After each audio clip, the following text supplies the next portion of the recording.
Right. Doctor Bala senior advocate ఉన్నారు. బాలా గారు, మీరు ఇదే సాక్షి టీవీ డిబేట్లో బిగ్ క్వశ్చన్లో ఉన్న సమయంలోనే మన చేతికి ఈ బెయిల్ ఆర్డర్కి సంబంధించినటువంటి కాపీ వచ్చింది. మీరు ఎక్కడైనా సరే అందులో, ఇప్పుడు నా చేతిలోనే ఉంది, ఆ కాపీ నా చేతిలోనే ఉంది, అందులో ఎక్కడైనా సరే కొమ్మినేని డిబేట్లు చేయకూడదు, పెట్టకూడదని సుప్రీంకోర్టు చెప్పినట్టు ఉందా? హోంమంత్రి గారి కామెంట్స్ని ఎలా చూస్తారు? హోంమంత్రి గారు చదువుకున్నారా మీరు అందరూ అని క్వశ్చన్ చేస్తున్నారు. మీరు లా చదువుకున్నారు కాబట్టి మీకు అవగాహన ఉంటుందని మిమ్మల్ని అడుగుతున్నా. మీరు చదువుకున్నారా చదువుకోలేదని ముందు అది చెప్పి, చదువుకోకుండానే ఏమన్నా సీనియర్ అడ్వకేట్ అయ్యారా అది చెప్పండి. సార్, ఒకటి ఫస్ట్ ఆఫ్ ఆల్ నేను సీనియర్ అడ్వకేట్ అంటే సబ్జెక్ట్ లో సీనియర్ అండి. సీనియర్ అడ్వకేట్ అనేది డెసిగ్నేషన్ వాళ్ళని అంటారు, నేను అడ్వకేట్. సబ్జెక్ట్ లో ఉంటే చాలండి ఆ సీనియారిటీ, ఎవరో ఇవ్వాల్సిన పని లేదు. నాకు ఒక డౌట్ అండి.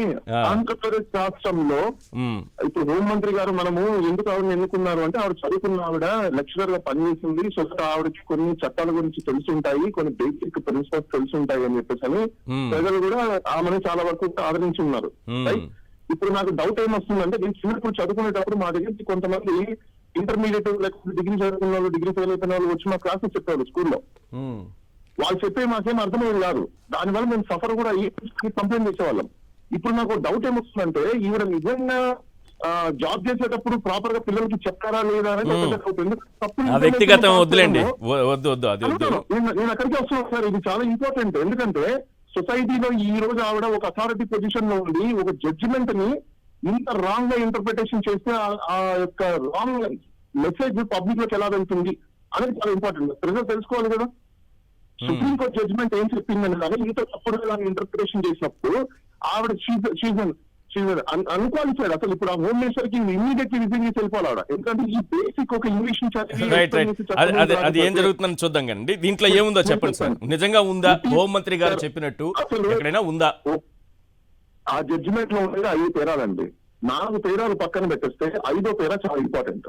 5వ పేరా ఏంటి అంటే, it is made clear that the petitioner shall not either involve himself in making any defamatory statements nor allow any other person to make such statements in his presence. అంటే అర్థం ఏంటంటే, ఆయన జర్నలిస్ట్ కాబట్టి ఆయన రోజు యొక్క వృత్తి ఏంటి?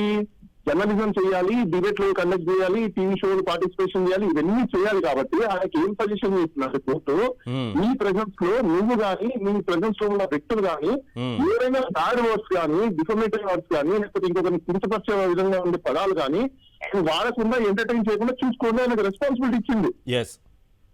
ఏం రెస్పాన్సిబిలిటీ ఇచ్చింది? ఇలాంటివి చేయకుండా మీ ప్రమేయం లాంటి ఏదైనా జరిగితే మీరు రెస్పాన్సిబిలిటీ తీసుకొని చేసుకోండి కొంచెం, ఎందుకంటే సీరియస్.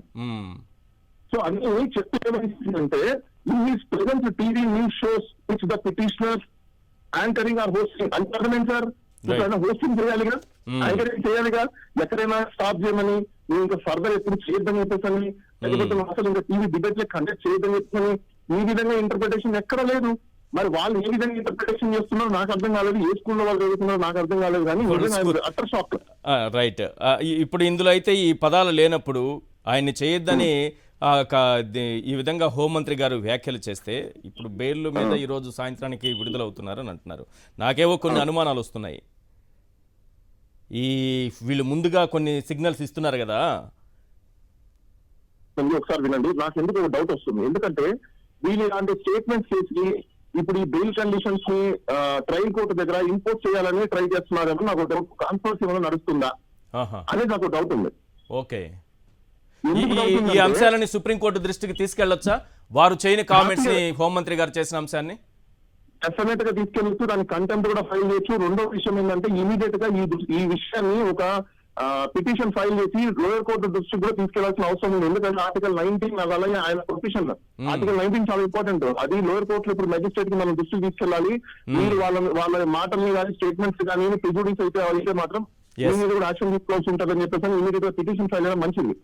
లేదు అంటే ఇప్పుడు ఆవిడ ప్రిజుడిస్ కాదు, అలాంటి కండిషన్ ఇంపోజ్ చేసింది అనుకోండి, అప్పుడు ఈయన రైట్ ని వైలేట్ చేసినట్టుగా. ఓకే, ఇది ముందే ప్రీ డిటర్మైండ్ అయిపోయినట్టుగా, అవును, ఇన్ఫ్లుయెన్స్ అయినట్టుగా. అంటే ఇన్ఫ్లుయెన్స్ చేయడం కోసం మీరు ఇలాంటి స్టేట్మెంట్స్ చేస్తున్నారేమో నాకు డౌట్ వస్తుందండి. ఇది పెద్ద కాన్ఫరెన్స్ ఏమో కుట్ర ఏమో నాకు డౌట్ అండి. రైట్. థ్యాంక్ యూ అండి బాలా గారు, థ్యాంక్ యూ.